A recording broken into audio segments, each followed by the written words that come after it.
Halo sahabat relasi channel yang saya hormati. Sedikit saya kira kita penting untuk mencari tahu mengapa reformasi birokrasi itu kurang terasa dampaknya bagi pembangunan di daerah. Mari kita bahas bersama.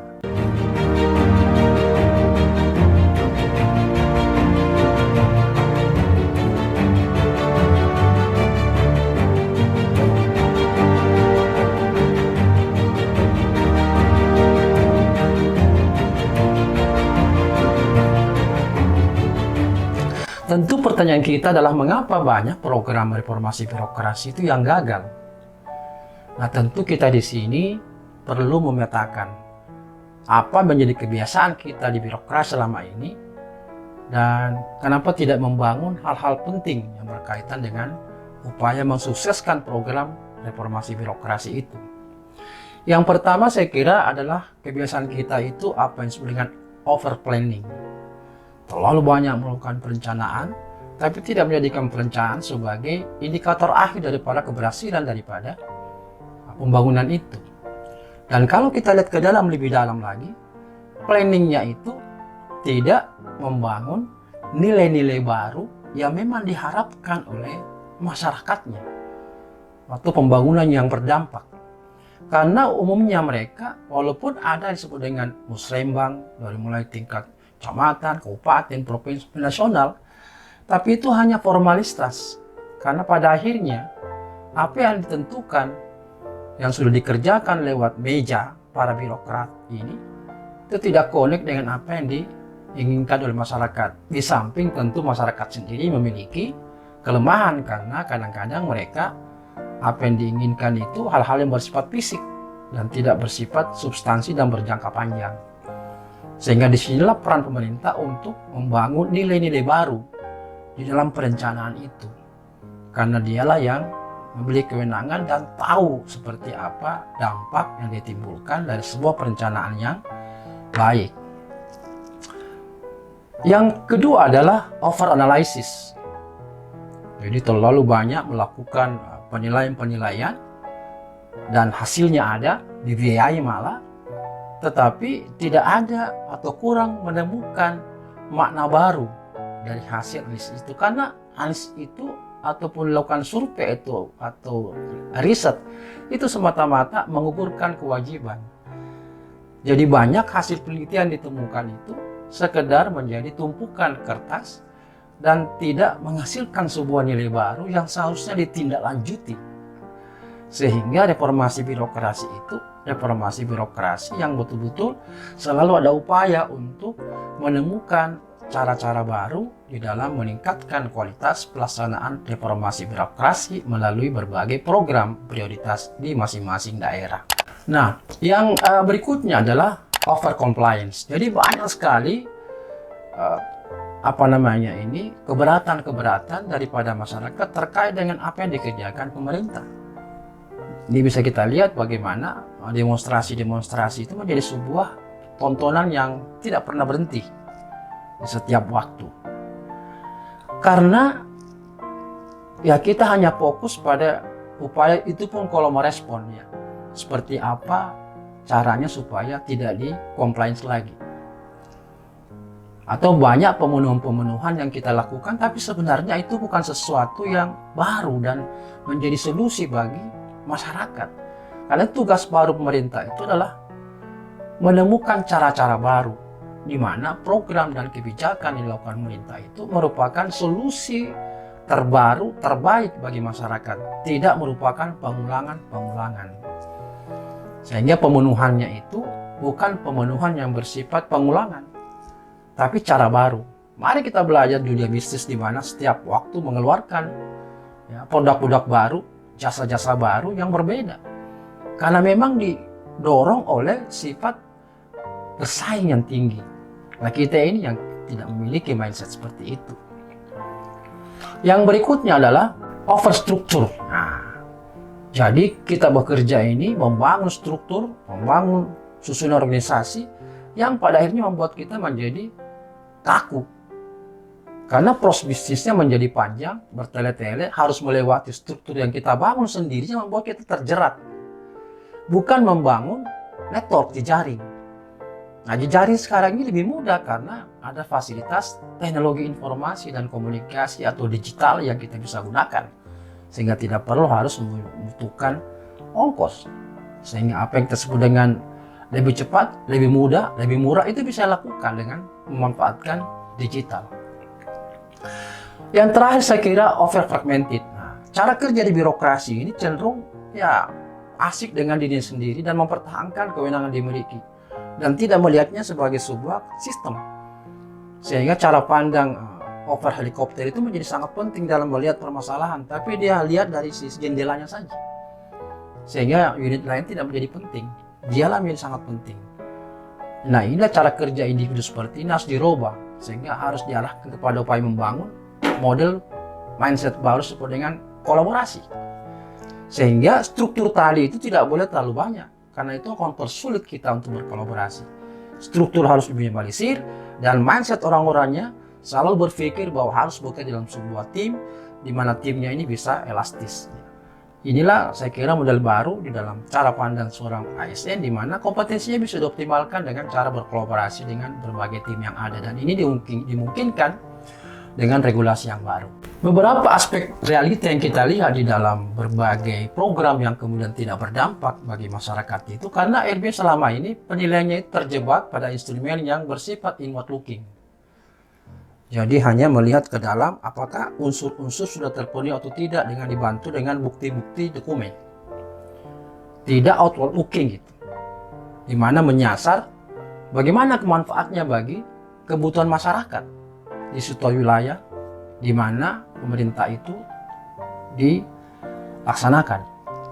Yang kedua, penilaian keberhasilan pelaksanaan daerah itu tidak didasarkan pada keberhasilan pembangunan atau program prioritas daerah. Sehingga daerah itu memandang sesuatu kegiatan yang tidak sama dengan tujuan yang mereka inginkan, maka sulit untuk bisa mendukung reformasi birokrasi. Pola reformasi birokrasi memiliki juga tuntutan program kegiatan harus dilaksanakan sistematis yang sudah disusun di dalam berbagai rencana-rencana aksi dan sasaran yang sudah ditentukan. Tetapi karena kepala daerah merasa ini bukan bagian program prioritas saya, sehingga tidak menjadi concern mereka untuk menjadikan sebagai keberhasilan mereka bagaimana membangun ekosistem reformasi birokrasi, sehingga program-program prioritasnya itu akan boleh dicapai karena seluruh aktivitas pemerintah daerahnya itu dibangun atas dasar ekosistem reformasi birokrasi. Dengan 8 area yang kita sering sebut itu menjadi pen-trigger perbaikan mesin birokrasi. Yang lain adalah pemahaman yang baik tentang reformasi birokrasi daerah itu tidak sama dan bahkan rendah, sehingga komitmen kepala daerah masih rendah. Jadi dua, kepala daerah masih memiliki pengetahuan yang rendah terkait bagaimana reformasi birokrasi dan kemanfaatannya, sehingga tidak mampu menyusun strategi-strategi bagaimana supaya reformasi birokrasi terimplementasi dengan berkualitas. Lalu bawahannya juga tidak diarahkan untuk paham dengan baik tentang bagaimana reformasi birokrasi itu, tujuan, manfaatnya, dan cara menjadikan reformasi birokrasi sebagai pen-trigger di dalam pencapaian target-target program prioritas daerah yang diinginkan oleh kepala daerahnya. Berikutnya, terjadi ketidakharmonisan di berbagai regulasi yang terkait dan penegakan pelaksanaan reformasi birokrasi di daerah. Jadi kadang-kadang daerah itu tempat exercise dari berbagai regulasi dari pemerintah pusat, akibatnya mereka kesulitan untuk merespon dengan harmonis. Kadang-kadang mereka bingung yang mana mau diikuti.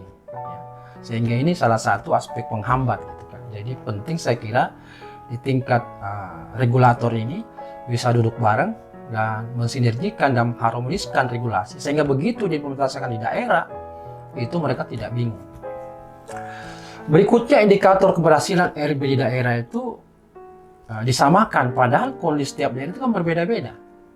Nah, ini saya kira kelemahan, karena dulu pokoknya 8 itu harus Anda laporkan kepada kami dalam bentuk PMPRB. Ya. Penilaian mandiri, pelaksanaan reformasi birokrasi yang harus diisi, dan itu memiliki tenggat waktu tertentu. Kenapa tidak bahwa RB itu yang dilihat dampaknya, bahwa apa yang mereka prioritaskan sebagai sebuah program dalam membantu daerahnya meningkatkan kesejahteraan mereka, itulah indikatornya dari instrumen yang dipakai. Sehingga jangan ditentukan instrumennya oleh pusat sementara instrumen dia itu adalah bagaimana bisa mempertanggungjawabkan programnya dia di hadapan Dewan Perwakilan Daerahnya. Karena bagaimanapun juga kepala daerah itu diminta pertanggungjawabannya oleh legislatif melalui pertanggungjawaban tahunan dan di akhir masa periode jabatannya. Nah, ini yang saya kira perlu dipikirkan sehingga tidak pusing-pusing harus membuat tujuan sasaran yang sama se-Indonesia, lalu kemudian 8 itu kan tidak mungkin bisa sama. Jadi yang penting adalah bagaimana memberikan kewenangan daerah itu kira-kira mana di antara 8 itu yang betul-betul menjadi program prioritas mereka untuk mereka benahi sehingga akan berdampak pada tujuan pembangunan mereka di daerah. Berikutnya, instrumen Kemenpan RB di daerah itu untuk menilai pelaksanaan RB kurang efektif karena akhirnya tidak dapat dijangkau semua karena semuanya dilakukan di pusat.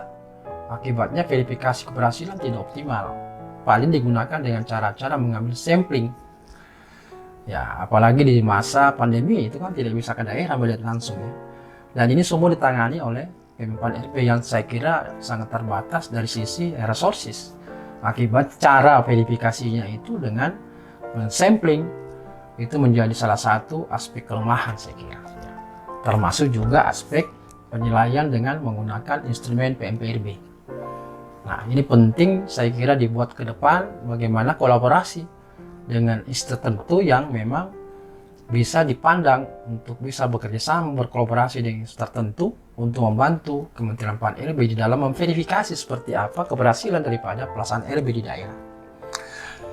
Berikutnya, pemahaman dan kompetensi ASN terkait RB masih lemah. Nah, ini juga kita belum melihat semacam program yang rutin di daerah itu untuk terus melakukan upaya-upaya perbaikan kompetensi daripada ASN-nya, terutama yang diberi tugas langsung untuk menangani RB.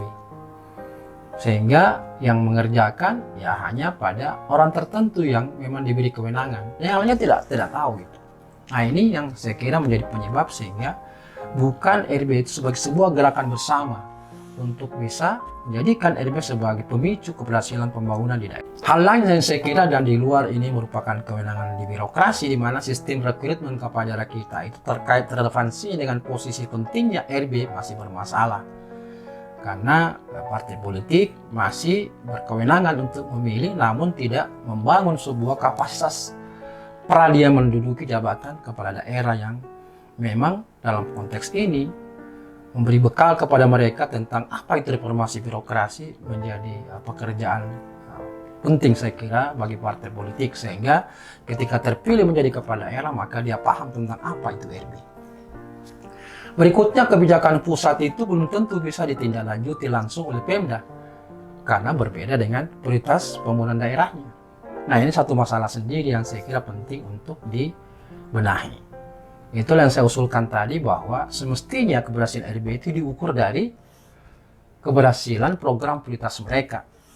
Dengan bantuan pembenahan terhadap birokrasi di pemerintah daerah, maka dia akan mampu mencapai target, karena itu merupakan target yang disepakati oleh legislatif dengan eksekutif, yang notabene merupakan kebutuhan nyata yang mereka formulasikan ketika mereka terpilih.